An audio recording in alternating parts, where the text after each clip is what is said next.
Hi, my name is Keith Old. I was a teacher at Balby High School from 1979 to 1981 and I taught PE. My appointment was a strange affair.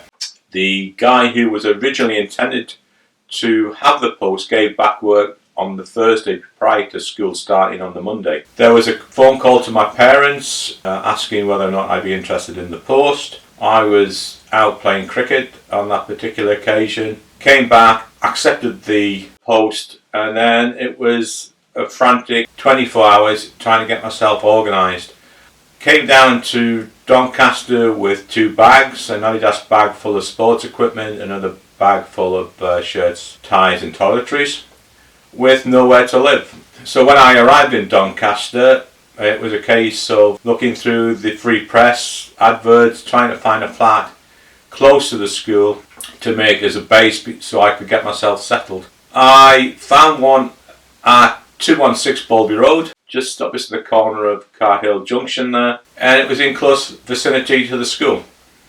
Before I could get any further, it was a case of buying a sleeping bag, a pillow, 1 or 2 items just to get through the weekend, turning up at school on the Monday morning, bright-eyed, bushy-tailed, ready to start on my teaching career. Before I'd left the North East, my mum had said to me, make sure that you treat everybody equally. Being a dinner lady herself and a cleaner at Pupil Grammar School, she knew the importance of treating the support staff with respect. So I had that mantra in the back of my head as I started on the Monday morning. I was introduced to Ken Nadin, who wished me well on the start of my teaching career. Didn't really give any advice. I found him quite an authoritative figure, quite scary to be honest on your first day. But he introduced me to the staff in the staff briefing, and then I was placed under the guidance of a very experienced teacher at Balby High, Derek Holmes, in geography. Subsequently, I found out Derek had been instrumental in setting up Doncaster Panthers with Maurice Wordsworth and had quite a good PE background. During that first week at Oswald Avenue, my dad, who worked at British Steel in Hartlepool and was transport manager, arranged for a trailer to be delivered with all my belongings on the back of it. One of my dad's friends and a guy who I played cricket with, Alan Austin, arrived one Wednesday evening with a fully laden steel trailer and my belongings on the back. He parked up on Balby Road outside the traffic lights, created merry mayhem with the traffic that was building up behind him while all my belongings were unloaded. And that was the start. It was a whirlwind of an appointment.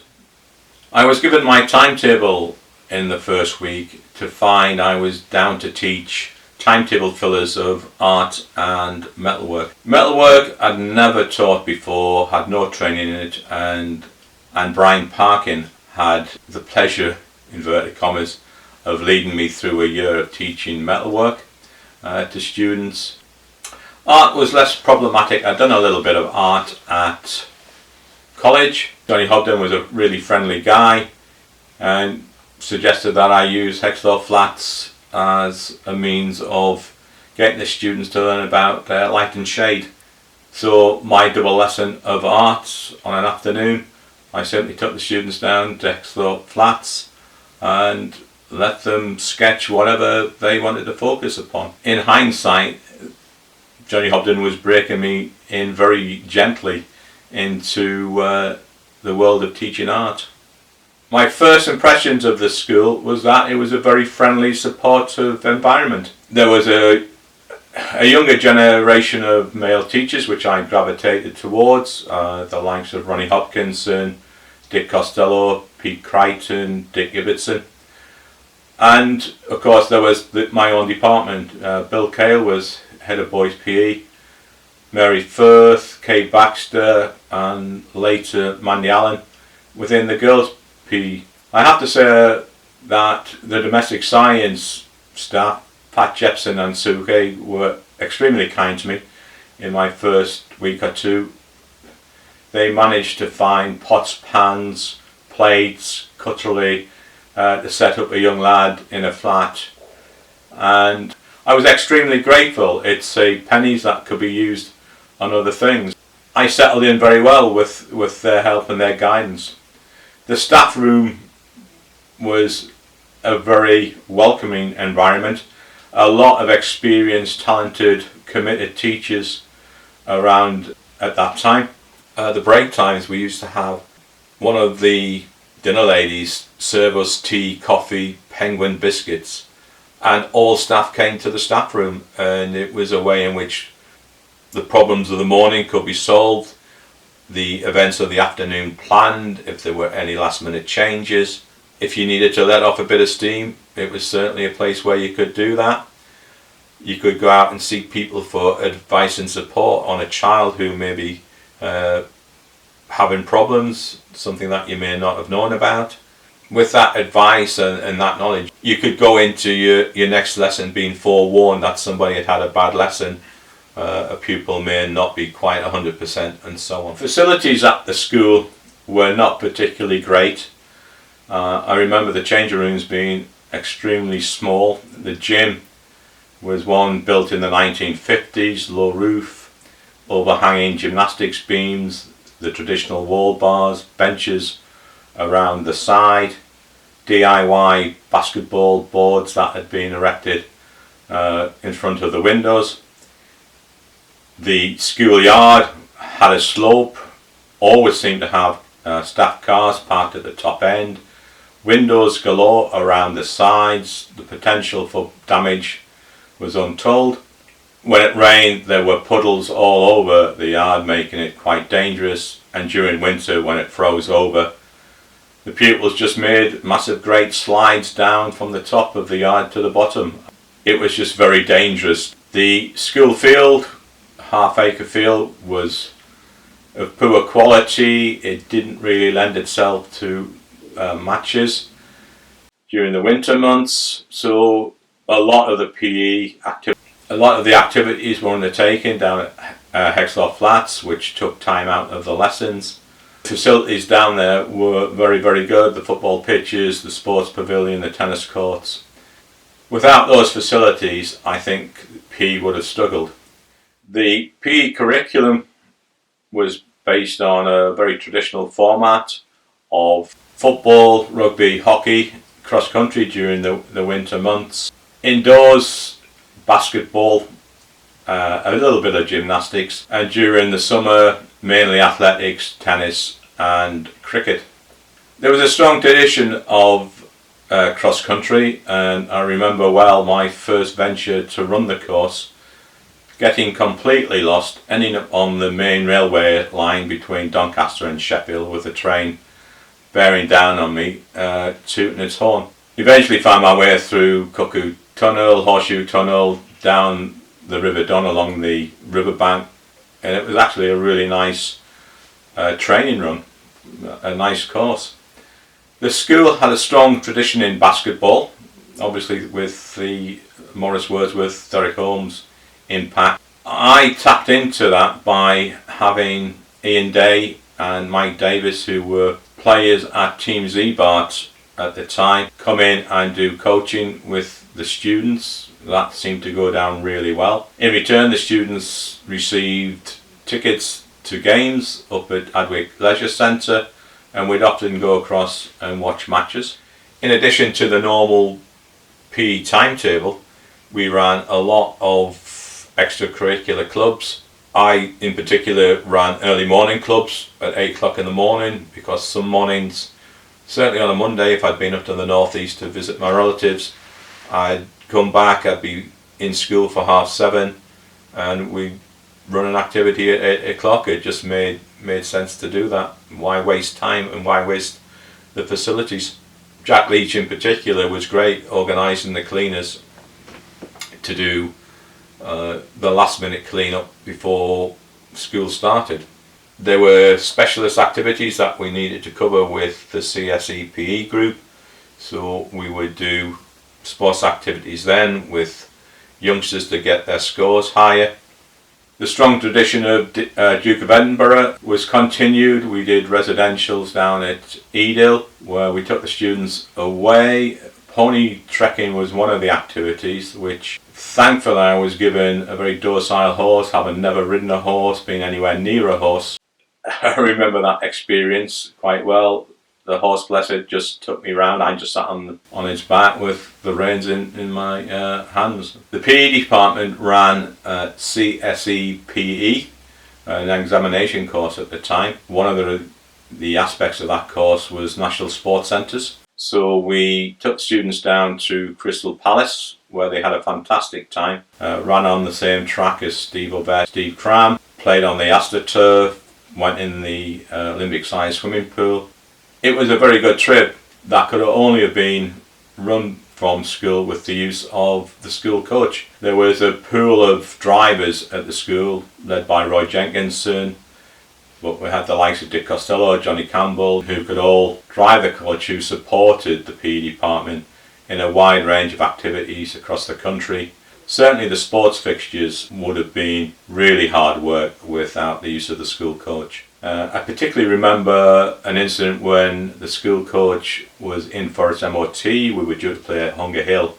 We ended up taking 3 football teams on public transport, the 162 public bus into town, and then out of town up to Hunger Hill. It was the equivalent of 40 youngsters and I think 3 staff at the time. And the bus driver just looked at us and said, "Get on," and he wasn't prepared to get 42p's collected in 3 5-pences. Just get on the bus. So that was an experience. I fondly remember a trip we organised to Trent Bridge for Test match cricket between England and the West Indies. Dick Costello, Dick Ibbotson, Ronnie Hopkinson and myself went down with students, watched the game down there, and I was joined by my brother Jeff midway during the afternoon as he was studying at Trent Uni at the time. There was a further trip that I experienced led by Mary Hanks for a trip to Noordwijk in Holland, and it gave me a real insight on how to prepare a residential trip abroad, which was to stand me in good stead in future years. There was a wide range of activities undertaken, a bit of culture, a bit of fun, time for the students to relax and enjoy themselves, as well as the staff, to be fair. And I think the students who went on that trip had a really good time. I managed to see the other side of the staff as, if you like, real human beings. It was really well organised and had a sense of fun about it. My personal PE philosophy was built upon the Sport for All campaign that ran in the late 70s, early 80s. The campaign really centred upon getting all children to participate in whatever sport they enjoyed and to try and reach their maximum potential. For Balby High School, it lent itself to that campaign very, very easily. There was a well-structured inter-house system that had been founded by Dave Dunning. On the back of that, we ran matches on Saturday mornings down at Hexthorpe Flats. So you would quite often have 4 teams of footballers playing in different age groups. Not all of great ability, but they turned out and they played, and it gave them a sense of belonging to their house, but also a sense that the PE department was providing activities for everybody and not just for the elite teams. Lunch times were long, so we often ran activities, inter-house activities during the lunchtime break. Basketball games in particular, I remember students hanging from the wall bars, cheering on the teams. I think the students were appreciative of the fact that you were going that extra mile. In the PE curriculum, there was also a course called Preparation for Adult Life, which saw the PE department attempt to widen the range of activities on offer. Again, the school coach was used to take students to Sheffield, where they would go to Sheep Valley Baths, have a swim, ice skating at the Silver Blades ice rink. Myself, I was allocated squash at Doncaster Squash Club, The pupils and myself would make our way down there on public transport. We had the courts booked from roughly 1:30 till 3:15. With the general public on allocated courts, we were given 2, possibly 3 courts at the time. And obviously the squash club was looking for new blood, for new members to join. From a personal point of view, I did that 2 afternoons a week. The school finished at 4 in those days, so the students, by the time they'd showered and changed, released at 3:30 to make their way back. I was still required to be at the squash club till 4 o'clock, so I was allowed to use the sauna, but it was a little perk at the time. As part of the preparation for adult life course, the PE department was responsible for the teaching of social dancing. This was in the build-up to the Christmas dance, I suppose a forerunner of school proms that we find today. So we'd end up teaching students the waltz, Gay Gordons, Velita, barn dance, St Bernard's waltz, alongside classics such as Slade's Merry Christmas Everybody and the Slosh. The event itself, the dance, was a brilliant way of having the staff, all the staff, including the caretakers, the Jack Leaches, George Fretwells of this world, the cleaners, the dinner ladies, join the teaching staff and the students to let their hair down. And the students could see a different side to the teachers. Particularly remember Ken Nadin judging the Knobbly Knees competition on the evening. Numerous sports teams operated during the time I was there. We had success with basketball. We were Doncaster under 16 basketball champions in 81. We won mixed volleyball league 2 years in succession. The 7-a-side footballers winning the Doncaster tournament, and being very competitive in numerous areas. They certainly had a competitive edge, and despite the lack of great sporting facilities, achieved a lot of success. Friday evenings, the staff would stay behind and play badminton in the school gym. The likes of Jeff Durrance, Dave Dunning were particularly good players. How they coped with the gymnastics beams hanging across the ceiling for overhead lob shots beats me, but they were very, very good. I stayed behind and joined them prior to starting work with Doncaster Youth Service, based in the gym, where we've just allowed the students to do the activities that they want to do, whether it would be 5-a-side, basketball, whatever they fancied. And then for the last hour, close the gym down, head up to the Rosler block and join in the activities that were going on then. It was mainly disco and pool at the time. And there would be up to 60, 70 students there on Friday evenings. The school was for everybody in the catchment area. It was a good school. It had challenging circumstances. It was a social priority school, but it was staffed by committed, knowledgeable and very supportive staff. They wanted the students to do well, to achieve their full potential, whatever the subject was. The staff, I felt, would go that extra mile to help the students, and I'm sure that was appreciated by the students and their parents. There was always a sense of togetherness, and that it was us versus the world, or us versus Doncaster, other schools. I don't know if that stemmed from the area being more impoverished than other areas of Doncaster, or whether it was just the case that we'll show them, despite the school's lack of facilities. Drive and determination to do well was apparent in a lot of the students. They knew the value of education. For some students, they moved across to the grammar school after the second year. Obviously strove hard to get there. Notwithstanding, there were still some very talented students who did not go to grammar school, who for one reason or another blossomed later on in life. Towards the end of my career, reorganisation started to loom. The Doncaster Authority wished to introduce middle schools, and as far as Balby was concerned, it was going to have a new comp called Balby High School, based at the Woodfield High School site. So during Certainly the last 18 months, Ken Nadin worked extremely hard to maintain the running of Balby High School. All the political meetings that would have gone on to bring about Balby Carr. I don't think Ken Nadin's given the credit for the work that he did in the lead up to the formation of Balby Carr. It must have been a very difficult time for him. He had the running of Balby High School to consider. He had the merger to consider with Woodfield, and he also had the emergence of the middle school for the Oswin site and their demands.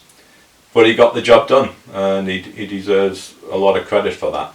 I personally felt as though I'd be quite happy at the middle school, at what would be Balby Middle School, but I was advised by Ken Nadin that my future really lay down at Balby Carr.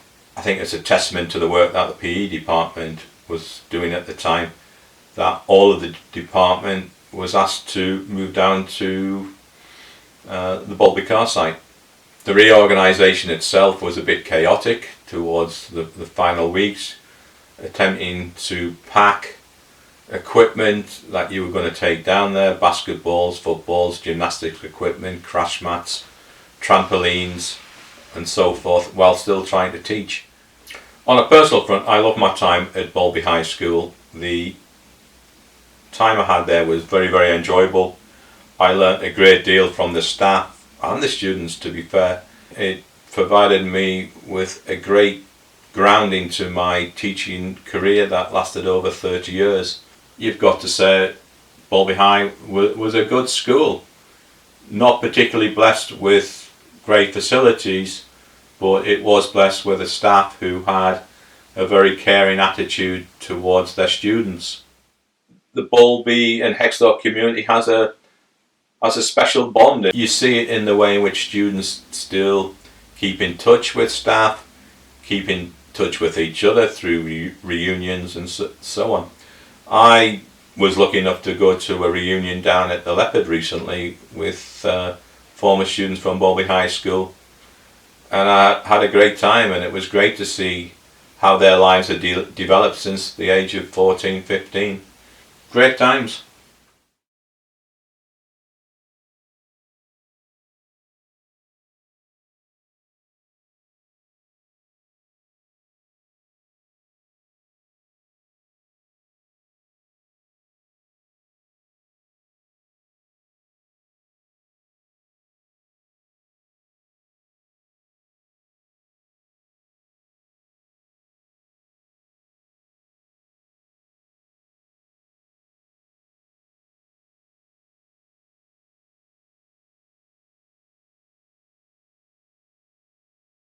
If you would like to know more about the Ossie Through the Ages project, then please email me at tonyarmstrong1959@outlook.com. Thank you.